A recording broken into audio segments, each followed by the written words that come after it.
Bah voilà, moi j'ai créé ma compagnie parce que j'avais envie de faire des choses et dans l'espace où je me trouvais, les choses que j'avais envie de faire, elles ne pouvaient pas se réaliser. Donc ça a été une manière en fait de mener à bien le désir que je portais, les spectacles, les textes que j'avais envie de monter, les lieux où j'avais envie d'aller.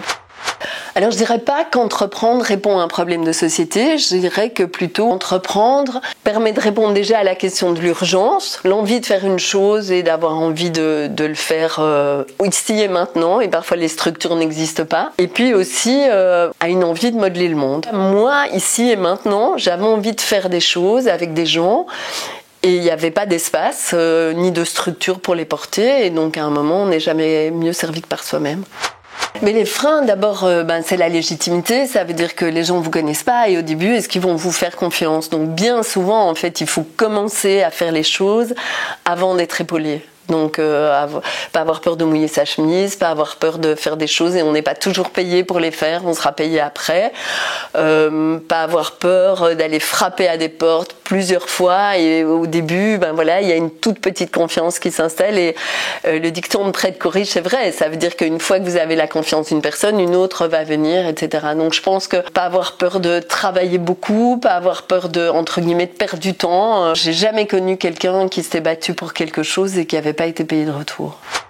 Les qualités qu'il faut pour entreprendre, je pense qu'il faut être têtu, faut être courageux, faut pas avoir peur du travail, faut avoir confiance, parce que ça c'est pas facile. Au début on prêche un peu dans le désert. Et puis il faut être imaginatif aussi, parce que parfois la voie toute tracée n'est pas accessible, donc il faut oser découvrir les chemins de traverse. Je pense que si les qualités qu'il faut, c'est cultiver l'amitié, parce qu'on n'arrive jamais tout seul. Le respect aussi, la bienveillance des équipes, parce que oui, seul on n'arrive pas, donc c'est souvent, moi je vois la compagnie, maintenant on fait des trucs je trouve magnifiques, mais c'est parce que j'ai des collaborateurs et collaboratrices incroyables. Le projet de la compagnie est devenu le leur et ils le portent et on n'arrive jamais mieux que quand on est entouré.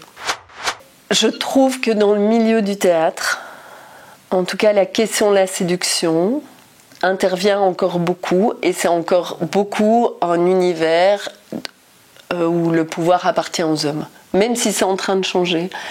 Et donc, effectivement, ça n'a pas été simple. Maintenant, moi, en faisant ma structure, forcément, j'ai pu partiellement échapper à ces questions-là.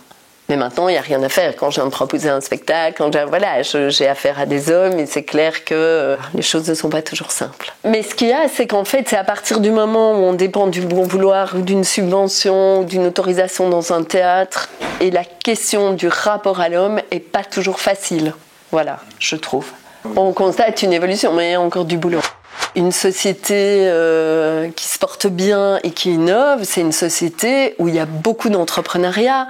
Et on dit que notre période, c'est la période où il y a le plus de consultants pour conseiller les entrepreneurs, mais peu d'entrepreneurs, parce que je pense qu'il y a des peurs, mais je pense que pour faire bouger les choses, il faut entreprendre et il ne faut pas attendre que les structures nous portent. C'est nous qui créons les structures, c'est nous qui donnons la vie dans les structures. Donc moi, je pense à fond, quoi. On apprend, en fait, dans les écoles de théâtre, le jeu.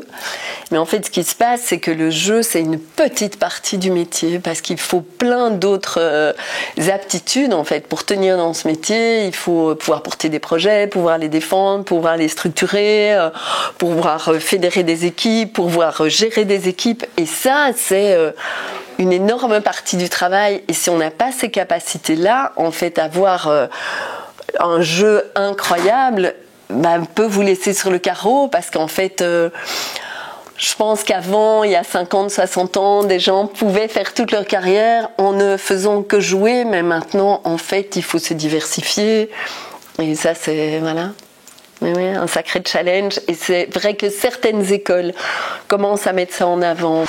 Par rapport à l'artistique qui est tellement dans l'envol et le côté très pragmatique de la demande de subvention, la structuration d'un projet, c'est vrai qu'on avait l'impression de faire le grand écart, mais en même temps, c'est ça. Il faut stimuler le cerveau gauche et le cerveau droit. De se faire confiance, de bosser, de se battre pour leurs rêves, regarder comment les autres font, pas avoir peur de travailler beaucoup, de lire beaucoup, d'aller voir les autres, cultiver l'amitié, c'est très très important.